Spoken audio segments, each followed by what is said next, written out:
사회복지 실천론을 담당하고 있는 조기원이라고 합니다. 이번 시간은 오리엔테이션 시간이어서 전반적인 내용을 간략하게 말씀을 드리려고 하는 건데요. 자, 강의 구성을 말씀드리자면 오리엔테이션이 짧게 한 강의가 있고요. 이론이 총 11강으로 진행이 될 겁니다. 그리고 기출문제 풀이가 두 가지 형태로 이루어져서 총 14강으로 구성되어져 있습니다. 여러분이 가지고 계신 교재의 모든 내용들은 이제 실천론, 실천기술론을 제가 담당하고 있는데요. 교재의 본문의 모든 내용들은 이제 파워포인트로 옮겨서 여러분과 함께 강의가 진행이 될 텐데요. 파워포인트의 내용 중에서 여러분들이 혼자서 보실 수 있는 것으로 충분한 내용들이 일부 있으면 그런 것들은 좀 간략하게 생략을 할 예정입니다. 대부분 여러분과 함께 파워포인트를 통해서 진행을 할 겁니다만 그 중에 일부는 좀 간단한 내용들은 이제 다루지 않고 넘어갈 수 있다는 점을 미리 말씀드리겠습니다. 자, 목차와 출제 경향을 좀 분석해 보겠습니다.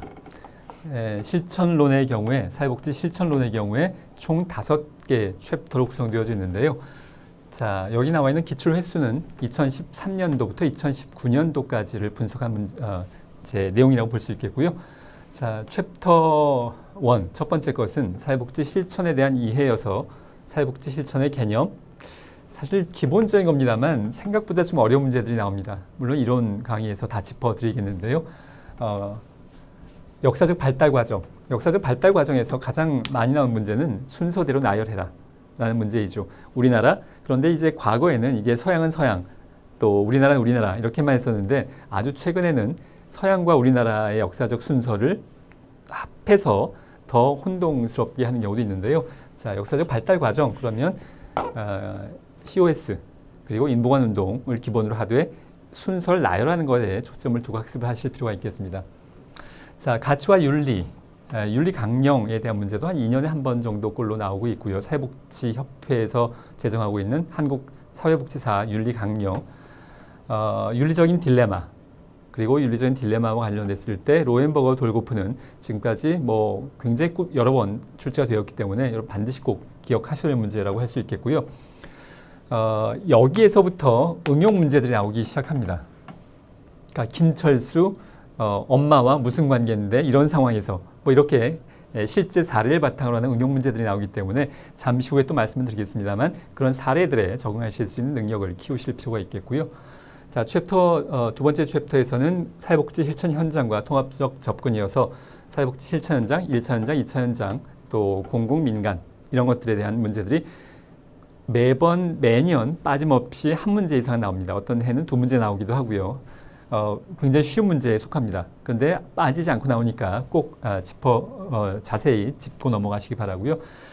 이 중에서 기출문제로서 가장 큰 비중을 딱 하나만 골라라 주제로, 그러면 통합적 접근입니다. 자, 기출 횟수를 보더라도 챕터 2가 가장 큰 비중을 차지하고 있고요. 물론 실천론의 경우에는 전반적으로 그다지 큰 편차를 보이지는 않습니다만 이 중에서 제일 큰 비중은 통합적 접근입니다. 자, 세 번째로는 관계형성화 면접, 그러니까 바이스텍의 7대 원칙, 또 면접의 기술 이런 것들이 여기에 포함될 수 있겠고요. 사실은 생각보다 많이 나오지 않습니다. 실천에서는 실제 사회복지사 훈련 과정에서는 이게 굉장히 중요한데 시험 문제 기준으로는 비중이 다른 것보다는 그래도 약간 낮은 편이라고 할 수 있겠습니다. 사회복지 실천의 과정, 물론 굉장히 많이 나오는 문제라고 할 수 있겠고요. 접수, 자료 수집, 물론 순서적입니다. 사정, 계획, 개입, 종결 및 평가. 그래서 실제 사례 문제도 많이 나오고 있고요.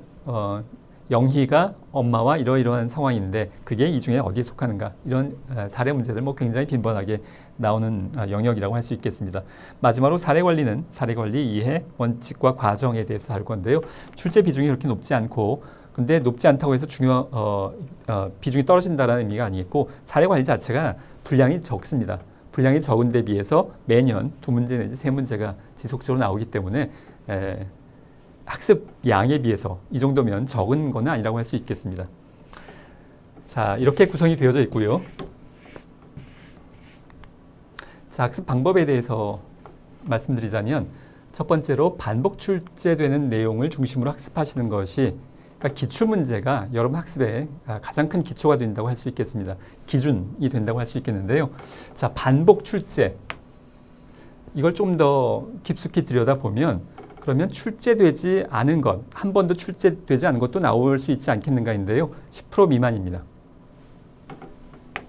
새로운 문제는 10% 미만이어서 이것은 이제 단독 문제로 나올 수도 있겠고 지문 중에 1, 2, 3, 4, 5 보기 중에 하나로 나올 수도 있겠습니다만 앞에서 한 번도 나오지 않은 그리고 사회복지 학자들, 교수들도 이런 게 있었나 싶을 만큼의 구석에서 어딘가 구석에서 나온 문제들이 분명히 있기 마련인 건데요. 난이도를 높이기 위해서 그렇습니다. 모든 수험생들이 다 100점 맞아서는 안 되기 때문에 너무 쉬우면 안 되기 때문에 출제자들이 항상 앞에서 한 번도 나오지 않은 좀 어딘가 구석에서 이상한 걸 끄집어내서 출제하게 되는데요. 자, 이건 너무 우리가 이걸 대비하려면 사실 몇 년 동안을 해도 정확하게 대비하기는 쉽지 않을 수 있으니까요. 우리의 중심은 뭐냐 하면 반복 출제고요. 또 한 가지 의미는 과거에도 이런 10% 문제가 있을 수 있죠. 한 번 나오고 안 나온 문제입니다. 이런 거에 초점을 둘 필요는 없습니다. 물론 반복 출제될 가능성은 제가 100% 장담 안 된다고 장담할 수는 없겠습니다만 앞에서 몇 년 동안 한 7, 8년 동안 한 번 나오고 안 나온 문제는 나올 가능성은 굉장히 떨어집니다. 매년 나오는 뭔가 새로운 문제 이런 것 비중 두지 마시고 반복 출제되는 물론 이론서 그리고 기출문제 풀이할 때 제가 여기에 초점을 물론 두게 될 겁니다. 자, 두 번째로 말씀드리자면 고득점 전략 과목입니다. 실천론은 8개 과목 중에서 평균 점수 이런 게 공식적으로 발표되진 않아요. 그런데 아마도 가장 높은 수험생들이 높은 점수를 보이고 있는 과목이 아닐까 싶습니다. 그런 만큼 여러분들이 25문제 중에서 23개까지는 맞추신다고 목표를 삼으셔야 됩니다. 물론 100점 맞기는 쉽지 않습니다. 이렇게 엉뚱한 데서 나오는 문제들이 있기 때문에 근데 그것도 이제 5 객관식이다 보니까 찍어서라도 맞추실 수 있죠.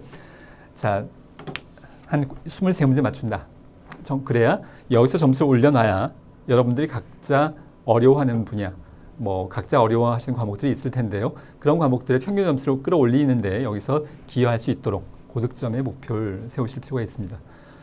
자, 세 번째는 이해 중심인 건데요. 사례와 응용 문제를 대비하기 위한 목적인데 앞에서 말씀드린 것처럼 철수와 엄마가 영희와 아빠가 이런 문제들이 나오게 되는데요.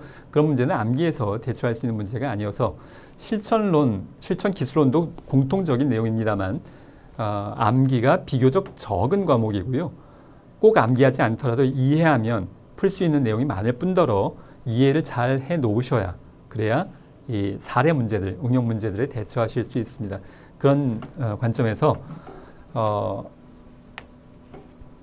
암기도 기본적인 건 하시긴 하셔야겠습니다. 암기해 빨리 푸실 수 있죠. 그렇지만 암기하지 않더라도 충분히 이해하는 걸로도 문제가 풀리는 것은 제가 보기에 절반은 이해로 문제가 풀립니다. 왜냐하면 우리가 주관식이 아니기 때문에 그렇습니다. 단어를 꼭 기억해야 되지 않습니다. 골라내면 되는 것 그런 시험이기 때문에 꼭 암기하지 않더라도 이해 중심으로 이 과목은 특히 접근해 주시기를 부탁드리겠습니다. 자, 이제 다음부터 본 강의에서 만나도록 하겠습니다. 여러분이 합격할 수 있도록 도와드리도록 하겠습니다.